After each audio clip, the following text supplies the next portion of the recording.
सर्व निवडून आलेल्या उमेदवारांना विजय उमेदवारांना साहेबांनी भेटायला बोलवलेले काय नेमकं असतं? नाही, त्या दिवशी आम्ही आलो होतो, त्या दिवशी जस्ट विजय झालं म्हणून आलो होतो, त्या दिवशी शाबासकी दिली. आज आम्हाला बोलवलं आहे, सविस्तर आमच्याबरोबर चर्चा करतील आणि तो गट स्थापन करायचा असतो आणि त्याची नोंदणी करायची असते, त्या संदर्भात मार्गदर्शन करतील. सर, बिहार भवन जे ते महाराष्ट्रात बनवलं जाणार आणि तेही मुंबईत बनवलं जाणार, बिहारच्या कॅबिनेटमध्ये हा निर्णय झाला आणि आता जी महत्त्वाची एल्पिशन परिसराची जागा आहे त्या ठिकाणी ते बनवलं जाणार आहे, फोर्टच्या जवळ. कसं बघतात? नाही, ते बिहार भवन वगैरे इथे काही बनवायला आम्ही देणार नाही. कारण महाराष्ट्रामध्ये एवढी शेतकऱ्यांवर एवढी अवकाळी संक्रांत आलेली आहे, मुलांचं शिक्षण महाग झालेलं आहे, महागाई वाढलेली आहे, तरुण बेरोजगार झालेले आहेत, अनेक गोष्टी आहेत. ह्या गोष्टीकडे लक्ष द्यायचं सोडून ते 314 कोटी 20 लाख रुपये वगैरे खर्च करून काहीतरी बिहार भवन बनणार आहे. माझं म्हणणं असं आहे की त्यांना ते जे बिहारी लोक इथे उपचारासाठी येतात त्यांच्या राहण्याच्या आणि खाण्याच्या सोयीसाठी तुम्ही एवढा खर्च करण्यापेक्षा बिहारमध्येच तुम्ही एवढ्या मोठ्या पैसा वापरून तिकडेच तुम्ही का नाही उपचारासाठी हॉस्पिटल मोठं उभं करत? तिकडेच करा ना. इकडे आमचे प्रश्न सुटत नाहीत, तुम्ही आमच्या बोकांडी या सगळ्या गोष्टी मारू शकत नाहीत आणि महाराष्ट्र नवनिर्माण सेना आहे तोपर्यंत हे बिहार भवन वगैरे काही होणार नाही. कोकण भवनला तुम्ही कधी जाताय काय?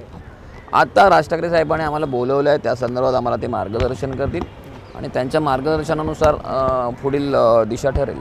आज जायचं की उद्या जायचं. युबीटी पक्षाचे देखील नगरसेवक भेटायला येणार आहेत? नाही, त्याबद्दल मला कल्पना नाही. उद्धव ठाकरे यांनी आपले नगरसेवक सांभाळून ठेवावे असं काल सूचक वक्तव्य एकनाथ शिंदे यांनी केलेलं आहे. त्यानंतरची चर्चा सुरू झाली की ऑपरेशन टायगर आता शिंदे सेनेकडनं राबवलं जात आहे. नाही, बघा, आत्ता जे निवडून आलेले आहेत शिवसेना किंवा मनसेचे उमेदवार किंवा नगरसेवक हे सगळे कट्टर आहेत.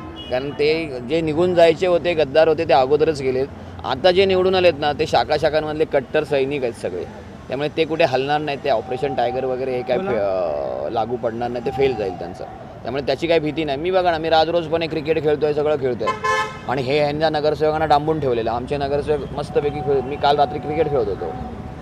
चर्चा सुरू झाली की भाजप आणि ठाकरे गटाची पडद्यामागे चर्चा सुरू आहे शिंदेना शह देण्यासाठी. शिंदे सध्या त्याची बार्गेनिंग पॉवर भाजप आणि ठाकरे गटाची पडद्यामागे चर्चा सुरू नाही, याबद्दल मला खरंच काय कल्पना नाही. साहेब, मुंबई 6 नगरसेवक आपले निवडून आले, त्यासोबतच KDMC म्हणजे कल्याण डोंबिवली महानगरपालिकेत सुद्धा आपले नगरसेवक आले. ते त्या दिवशी शिवतीर्थारसुद्धा भेटून आले.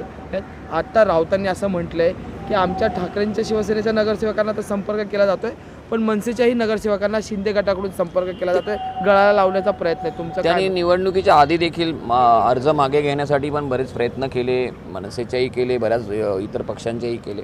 त्याप्रमाणे आत्ता जर काही करत असतील तरी आत्ता कोणी आमच्या पक्षातला कुठलाही नगरसेवक त्याला भीक घालणार नाही.